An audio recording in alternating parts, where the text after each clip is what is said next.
Hey, this is Different Look at the World. I'm John Zalewski. I'm Jackson Zachariah Vaughn. And I'm Larisha Marks. And in this exciting episode, we'll be talking about technology. I hope it's exciting. Anyway, one of the, I guess we'll start off with mobile phones. You know, where do you see it going? You know, everyone, you know, I think mobile phones are, you know, listed as the top gadget, you know, in history because they have so many gadgets that were placed before it. You know, it's like, think of mobile phones. They have GPS, top gadget. Thermometer, I think. Some of you can get a thermometer. Calendar. They have thermometers? I think so. I don't know. Maybe that's made up. Thermometer, camera, It can check your heart rate too. Check your heart rate. You know, so many things I'm that. behind on the times. So many, and you know, it's a phone. It's like email, internet. You know, you get internet. It's the whole. It's a pocket computer. Yeah, it really is. And I mean, you know, what do you guys think about mobile phones? Will they become will they be inserted into your body at one point? Because that was what was recommended. I mean, you know, someone thought in the future that they'd be just inserted into your body, like it would be part of your brain or something. You know, I think as far as technology goes, if it was just to be used as a phone, I could see it being implanted as a phone, but I don't believe that it's going to happen that way. Yeah, actually, yeah. Go ahead. Sorry. There was just a recent study done where people actually purchase more smartphones than they do personal computers nowadays. And because of that, I think that it's going to move towards a more computer-based interface rather than a human-based interface. And, you know, the way things are working out, I think it's going to be turning into our laptops of yester generation. Yeah, I mean, obviously in the future, definitely it's going to have more storage capability. You know, because I think, what is the iPhone, like 32 gigabytes?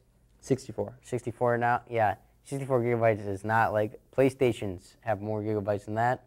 But, you know, as the future comes on, we'll see the same thing, I think, with USB flash drives of, you know, like 256 megabytes 20 years ago was like a terabyte today, you know. So, I mean, it's kind of crazy, but definitely more, you know, storage will probably make the portable phone more accessible and more like your life. And yeah, I mean. If they upgrade the phone to be going into your head, I don't think that would be useful because considering how many different phone companies there are, if there was like something you could put into your body that would be the memory capability of everything you would need for your contacts, for I guess your phone games, maybe something that would have your address of the area and could connect to whatever phone system, and they'd maybe have something probably similar to a Bluetooth that you could attach from whatever phone company. But if they just had the actual phone that you could insert in you, that would be really troublesome if the thing actually broke. Well, you know, I was thinking about that. It'd be kind of creepy if you had GPS on you, so people would always know exactly where you are. Well, and they will probably like try to protect it. But I mean, in the internet, you see everything's trying to be protected, yet why is there so much stuff hacked? So definitely people would hack you. They'd find out your exact location. Even if you live in an apartment building, they'd probably be like you're on the 33rd floor of the in your living room. Well, you wouldn't necessarily have to put your address in the phone. I mean, maybe just a specific contact ID that would specialize your phone to be yours alone, but not necessarily tell the person where you are. Yeah. I guess, you know, we'll transfer into something that all mobile phones have, the internet. What do you think the internet is going to be like in the 5 years? Running our lives. You know, one of the things that I find that interesting was like, you know, YouTube's only been around for 5 years, or I think it's actually been maybe 6 or 7, maybe. Since around 2005. Yeah, 2005. So it's really 6 years, 6 full years. And, you know, YouTube was only on from, you know, YouTube 6 years ago, never even imaginable. Google came on in it came on like 15 years ago in someone's garage. And Facebook, one of the things that I find interesting about the social networking, it's gone from, the original thing was MySpace. MySpace was the big thing. And then don't forget Friendster. Friendster was before your time. Friendster was before MySpace. Yeah, it didn't seem to catch on as much. but like I I should know mean, what that is. but I mean, okay, Friendster, then MySpace. MySpace was really popular, I guess. Probably it really was just only about 4 years ago, 4 or 3 years ago. It was the big thing. Mm-hmm. Yeah, and then Facebook. The thing why Facebook became so much more popular was because of the wall. That's the one thing MySpace didn't have, was the capability to, I guess, connect with your friends through a wall. And the wall, there was no wall on MySpace, so you would just go to each other's profiles and write comments. But the wall encourages social interaction. And now the big thing is now Twitter, which seems like no one really wants to admit it yet, but I think Twitter's going to become the next Facebook, and then Facebook might become MySpace and go from, near billions of dollars. Not necessarily, because you can connect your Facebook and your MySpace to your Twitter. Not that I haven't. Yeah, I have done that. Yeah, I have connected both of my accounts because, it's kind of pain to log into both. Individual site. And I like that, but I mean, one of the things is now I think Google Plus. Has anyone heard of Google Plus? I got on it, but I don't actually know how it works yet. It's a little bit confusing, and the one of the things that I don't really like about Google Plus or Twitter is that they're not as user-friendly as the other ones, and I guess there's a lot more people that adopted Facebook. If you go to Google Plus, Google's tried to make a bunch of different social networking sites or whatever. Has a whole little circle. And I think they went with a little bit more of a direct approach, because when they put Google Plus on, it has a little bit of an easier user interface, but then all of a sudden, it's integrated with YouTube, it's integrated with this, it's integrated with that. You can pull your friends from another place, and at first they started to get a lot of users on Google Plus, but it's not getting used as much anymore. So I feel like it's one of those times where they're going to drop down again. And yeah, I actually thought it was getting more popular. It's new, Yeah. I mean, I started mine, but the thing is, there's not a lot of people I know, or that the general person would know, that's on Google Plus. Everyone's on Facebook. Have you guys ever used LinkedIn before? Is it the social networking for businesses? Yeah, LinkedIn is it's like a professional networking site, so you'll have your resume up in there and stuff like that, but it's very similar to Facebook in the way that you could put like personal statements or something like that, so people can see that on your profile. But other than that, it's mostly just a way to keep in contact with your colleagues and stuff like that. And I think that it's supposed to be like a graduation from Facebook, because Facebook is more so school age or college age people that have those. It's or very people lax. that It's not very professional. I mean, one of the things that I think in the future, though, definitely will be a universal site for your email. Your search. That's why I think Google could actually beat Facebook, because there was a controversy like, some people think Facebook will conquer Google because you can search everything through Facebook, but Google will get more results. But I do think that what Google is going to do, you can Google search it as a notification in the upper right-hand box of like who's comment on your photos or send you a message or anything like that. You can see your Gmail right below Google. So I think Google's genius by combining everything into one screen, so you don't have to go to 4 different screens. So another really good thing about Google Plus, I think, though, is that you can organize your friends into circles. So that way you can have like your soccer team in one, your coworkers in one, your old friends from college in one circle, and you can only see what they post. If you don't like someone, you can even have people I'm not friends with circle, so that you can accept their, friend requests or set them in the circle, but they won't know where exactly they are. I don't think I'd be able to do that. I'd be too frustrated with too many circles, because I have a very broad group of friends. So I wouldn't want to keep up with so many circles. Yeah, I mean, I'm probably going to go into Google Plus, though, just to at least figure out how this stuff works, in case I want to do it later when I get rid of my Facebook. Maybe. Would you get rid of your Facebook? At some point, yes. I did delete one of my accounts already because I was hacked. I don't know who hacked me, but I was not pleased. So I deleted it and I made a new account. And I did lose track of a lot of friends, but that's okay, because if you forget their name by then, well, you must not have as good a connection as you thought. I was Some good insight. Yeah, I was going to say I was hacked too, I was hacked someone in Germany. From Germany? Yeah. Germany. How were you able to track them down? No, because it said you accessed your account in like somewhere near Berlin or something like that. That's really interesting. So I was able, I don't know who, but I mean, That's somewhere cool. in Germany, I mean, did that's you bad. access your account from Germany? I said no, so I changed my password. But, you know. Yeah, there's a lot of issues with privacy on those. Right. But, you know, just so long as you don't have a password that isn't ABC123, and if you change it periodically, I think for the most part you should be fine unless you share your passcode with other people. But as far as the social networks go, they have a ton of social networks. If you go and just look up like social networking websites on Google, there's this one called Unthink.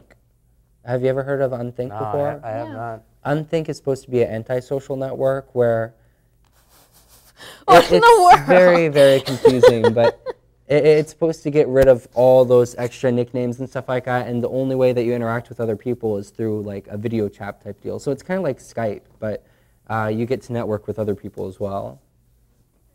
Otherwise, everything else is private. So then messaging would be private. You wouldn't have like... Well, aside from the video, how is it like Skype? Because if you were going to compare it to Skype, you could also compare it to Google Voice, because you can do video with that as well. You can? Yeah, you can. Yeah, that's the big thing with Google Plus is you can video chat with like up to multiple people. They call it like a hangout thing. So instead, I think in Skype you have to pay for more than one person to video chat. No, you don't. Oh, okay. I guess the If- person who was if you're telling me calling that lied. their actual like a landline or a cell phone, then you have to pay. Unless they changed it recently, but I used it last night. It worked fine with 3 people. So Yeah.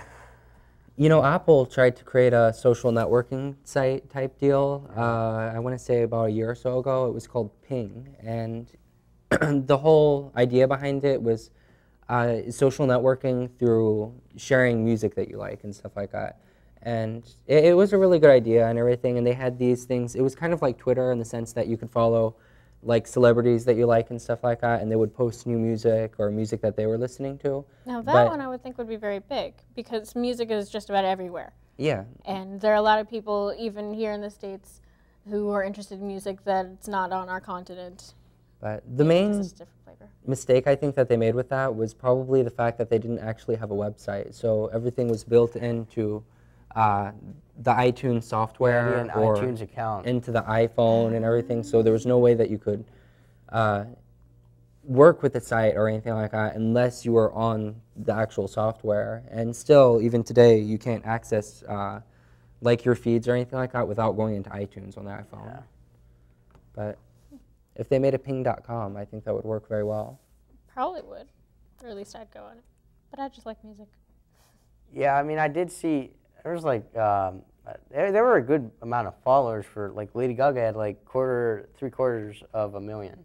So I mean, but I do see too many login screens and stuff like that. Too much hassle to accessible. Well, in the area of Lady Gaga, it's not mainly because of her music. I mean, her music has a good message part of the time. I like how I'm talking about girly stuff. But part of the reason she has so many people who follow her is because she's such an open-minded artist. I mean, she's on the big spot and she can put her opinion out there without just having to get people to listen to her songs. Right, right. You know, I guess another thing about technology though that I find interesting though is the evolution of the TV. You know, because the first thing 10 years ago, TV, the big thing about TVs was to have a huge big screen TV on its own platform. Now it's moved into gotta have HD. Now it's moved into, well, I guess after the HD, it moved into The 4K resolution televisions. I haven't even heard of that. What is Yeah. that? Neither. It's basically the resolution of the television has been like quadrupled or Wow. doubled or something like that. It's the same idea behind like the Retina display on the iPhone or whatever. And They're quite particular about it. I remember when they first, like the day after they had all the television changed to HD, one of my siblings and I, we went out to pawn one of our TVs, and they said we can't take it because it's not HD. We don't take HD or non-HD TVs because they obviously can't make money off it. But I wonder if they're ever going to decide to recycle them. Yeah, I mean, there are recycling centers, and I think like lots of monitors and stuff, they're shipped to China actually. You know, so also another thing, what I was saying about TVs though, now it's all internet TVs. You know, so internet apps with the TVs, you know, and Oh, like with Xbox, you can watch YouTube on TV. yeah, yeah. I mean, you know, I play a lot of video games. You know, I like PlayStation. One of the interesting things PlayStation did a couple years ago, they had this thing called Home. You heard of it? Sadly, no. No, Home was it was meant to be the coolest thing like ever, but it never panned out that way.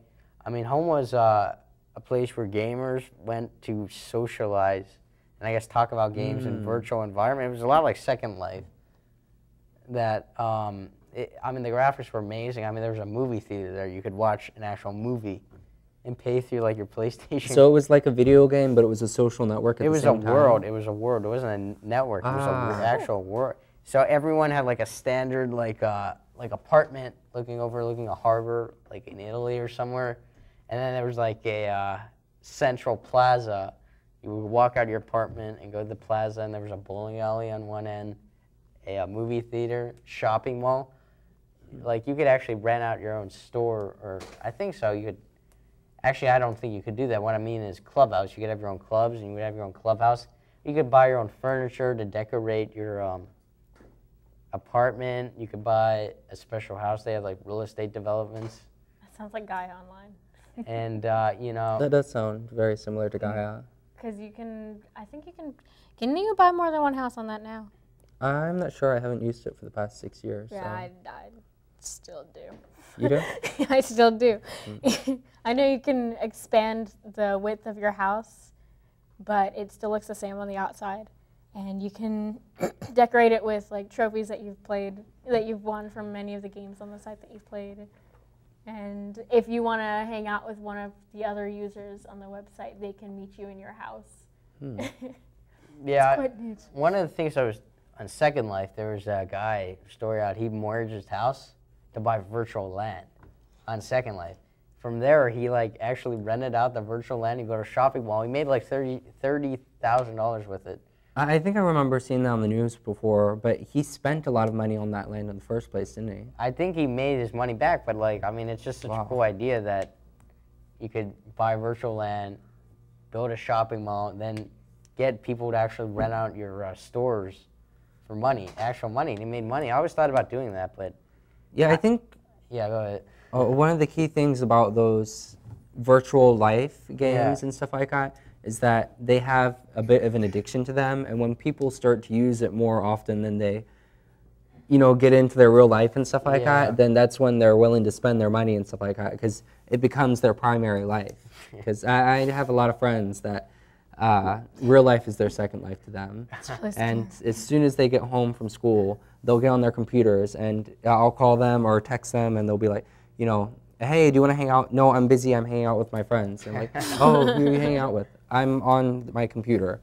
And, you know, I'm with see John 98. John 98.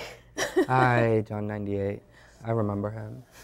No, one of the big things that I can see coming with, not in the near future, I can see it probably coming within the next 20 years or so, is kind of a mixture between like real life and the digital world, because you can see it with the Wii or PlayStation Move or Xbox, the moving thing that they have or whatever with Microsoft. Yeah, Xbox Connect. Yeah. I'm thinking iRobot.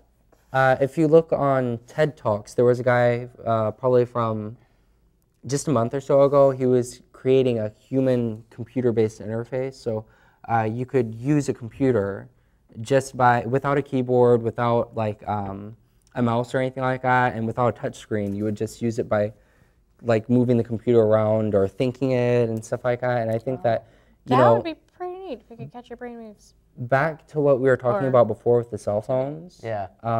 Instead of having like a cell phone implanted into your head, I think that it would be cool to have some type of control mechanism, like integrated into our own system, so then you could manipulate or, you know, do stuff with computers or other stuff that you wouldn't be able to do without it.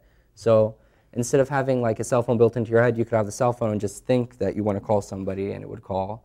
But that way you'd be able to change networks easily and all that stuff. And then you could also use that towards things like a computer or a car or whatnot. That's pretty interesting to think about. In the future, the world will be filled with partially telekinetic people. That would be pretty neat. That would be pretty neat. Have a floating TV while you're driving to work. There was a prototype for an Audi car. I think it was Audi. I don't remember what it was exactly, but depending on the person that would get into the car, they would adjust the car automatically with the mirrors, with the seat adjustment, with the temperature that you like and everything. And I can see that happening in a lot of different places. If they were to upgrade technology, it would probably be neat if they added screens, not to like add an extra TV in a car, but to add a screen into the actual windshield of your car, because then you could get all the weather conditions that are in the direction of where you need to go. Yeah, but too many people would do it when they're driving. Probably. You could limit it to weather only. I mean, there would be too many people. I always see too many people texting when they're driving. When it comes to augmented reality, I could see that happening though. With there was a thing that Samsung created called a smart window that was basically a television screen, but you could see through it, and it could basically interact with the stuff that was around it using the camera systems that it had. So you could physically see like an arrow showing which way you need to go and stuff like that if they were to like integrate that into a car system. But I think that would be pretty cool to see how things turn out in the near future. It would be pretty neat. Yeah, they always say like Japan is 10 years ahead of us in technology, which I don't know. I find like they're always getting the newest game systems. I mean, when you look at Japan, like Tokyo, for example, what they do with their engineers and stuff is amazing, because they have biggest city in the world, and they have to find a way to fit all these people in there in the world. So like lots of their homes are like 600 square feet, and that's like the size of most people's like maybe living room and dining room here in America. And I mean, it's pretty amazing. Like one of the things they do, they get light from, that makes it bigger. And all the engineers and stuff, they just do a great job, and you know, they're always advancing more than we are, so. Actually, they could probably make it work smaller. I was watching one of those TV shows a couple months ago about crazy architecture. Yeah. And there's an architect in Japan who wanted to put everything he would need of a grand mansion in his own little apartment. So he constructed to have these contraption on the top area of his house or apartment so that he could move the walls, and they moved as if they were on wheels. So one side of the wall would have a TV, and if he moves it aside, his bed would flip out. And it was a really neat idea for if we could have something like that in the future. Right. Well, you know, we've seemed to run out of time on my imaginary watch. It looks like we're 26 minutes in the show, which means we got to end. But I'm John Zalupski. I'm Larisha Marks. And I'm Jackson Zachariah Vaughn. You've been watching Different Look at the World, and we're signing off. Good night, everybody. Good night. Good night.